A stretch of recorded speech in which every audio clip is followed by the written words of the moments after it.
بابا جی آپ یہ بتائیں کہ آپ نے کبھی کسی وزیر اعظم سے، کراچی میں بھی آپ نے نوکری کی ہے، تو آپ کبھی وزیر اعظم پاکستان سے ملاقات ہوئی ہے آپ کی کسی سے؟ ہاں جی، بہت ہوئی ہے۔ دو تین وزیر اعظموں سے میں ملا ہوں۔ جب جوانی تھی، جوانی تو جوانی ہوتی ہے نا جناب، جی جی تو میں کے ڈی ڈپارٹمنٹ میں میری ملازمت تھی۔ ہم 5 دوست تھے ایک ہی دفتر میں، کل ہی 2 میمن تھے، 2 بنگالی تھے۔ ہمارے آپس میں بہت محبت تھی۔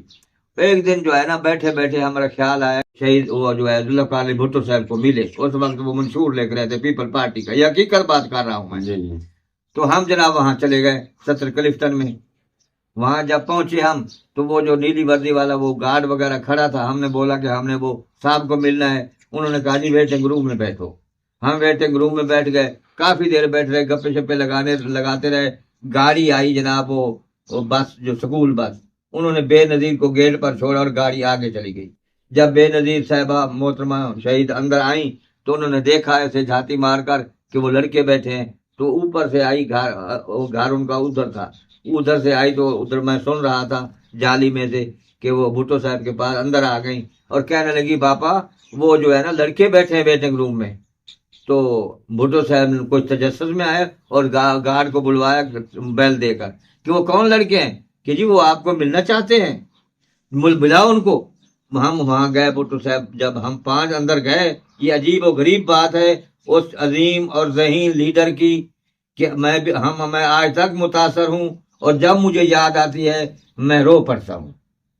تو جب ہم اندر دفتر میں داخل ہوئے، تو بھٹو صاحب کچھ لکھ رہے تھے، اپنی میز پر بیٹھے تھے، کرسیاں پڑی تھیں، تو یہ اٹھ کر کھڑے ہو گئے اور ذوالفقار علی بھٹو صاحب یہ فرمانے لگے کہ سبحان اللہ سبحان اللہ، آج تو 5 آ گئے۔ تو میں ذرا کچھ چتر تھا، بولتا تھا۔ میں نے کہا پاپا بات سنیں، ہم 5 آئے، 5 تن کے مرید جو ہیں، ہم اس لیے 5 تن۔ تو انہوں نے ہمیں بڑا ویلکم کیا، گلے سے لگایا، بہت پیار کیا، بہت اچھے آدمی تھے شہید ذوالفقار علی بھٹو۔ ہم بیٹھ گئے، کرسیوں پہ بیٹھ گئے، جناب حال وال پوچھنے لگے، ہے جی تو بھائی تم کہاں، جیسے ہوتا ہے۔ اسی دوران جو ہے نا، ان کا وہ نوکر جو ہے وہ چائے لے کر آ گیا۔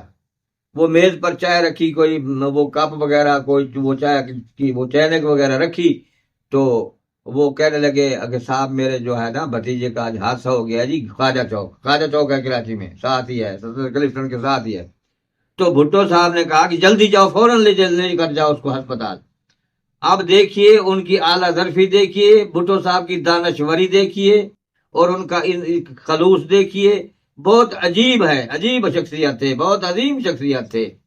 وہ چائے خود پا کے کپوں میں، کپ ہوتے ہیں نا، کپ میں چائے پا کر دینے لگے۔ تو میں کھڑا ہو گیا کہ بزرگ سے میں نے کہا پاپا مجھے دے دے، میں ڈالتا ہوں کپوں میں، میں ڈالتا ہوں۔ تو مجھے کہنے لگے وہاں بیٹھ جاؤ آرام کر کے، یعنی مجھے ذرا جھڑک دے کر کھا کے بیٹھو آرام کر کے۔ میں بیٹھ گیا، تو وہ شہید ذوالفقار علی بھٹو صاحب نے خود، آپ بھی حیران ہوں گے کہ اتنا عظیم لیڈر، اتنا نواب لیڈر، جس میں انسانیت کوٹ کوٹ کر بھری ہوئی تھی، اور سچے انسان تھے، جو اللہ کو راضی کرنے والے انسان تھے، اللہ اور اللہ کے رسول کو، اور اللہ اور اللہ کے رسول کے حکم کے مطابق چلنے والے انسان تھے۔ مجھے کہنے لگے بیٹھ جاؤ، بیٹھ گئے۔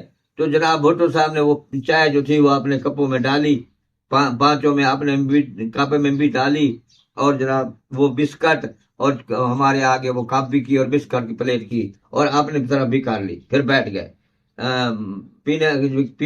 پینے لگے، ہم بسکٹ کھانے لگے، چائے بھی پینے لگے، وہ بھی پینے لگے۔ تو میری طرف دیکھ کر شہید کہنے لگے کہ بیٹا، میں کہا جی سر، آپ ناراض تو نہیں ہوئے؟ میں نے کہا نہیں سر ناراض۔ اگر نہیں آپ ناراض شاید ہو گیا، میں نے جھڑک دی ہے نا، بیٹا ذرا سمجھے آپ، اور زندگی بھر آپ کو یاد رہے گی یہ بات۔ یہ بھٹو صاحب کا یہ فرمان ہے کہ آپ کو یہ زندگی بھر یاد۔ دیکھیے آپ نے احترام کیا ہے، آپ میرے بیٹے ہیں، آپ اٹھے ہیں کہ میں خود چائے ڈالوں کپ میں ہیں اور مہمانوں کو دوں، دیکھیے آپ کو تو ثواب مل جاتا میرے عزت کرنے کا، میرا احترام کرنے کا۔ اگر میں خود ڈال کے نہ دیتا تو مجھے تو مہمان نوازی کا ثواب نہ ملتا۔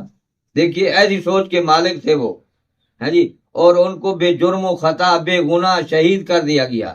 مجھے آج تک، بلکہ قبر تک مجھے یاد رہے گا کہ ایک اچھے انسان کو جو ہے نا، نہ حق اور بے گناہ جو ہے وہ مارا گیا۔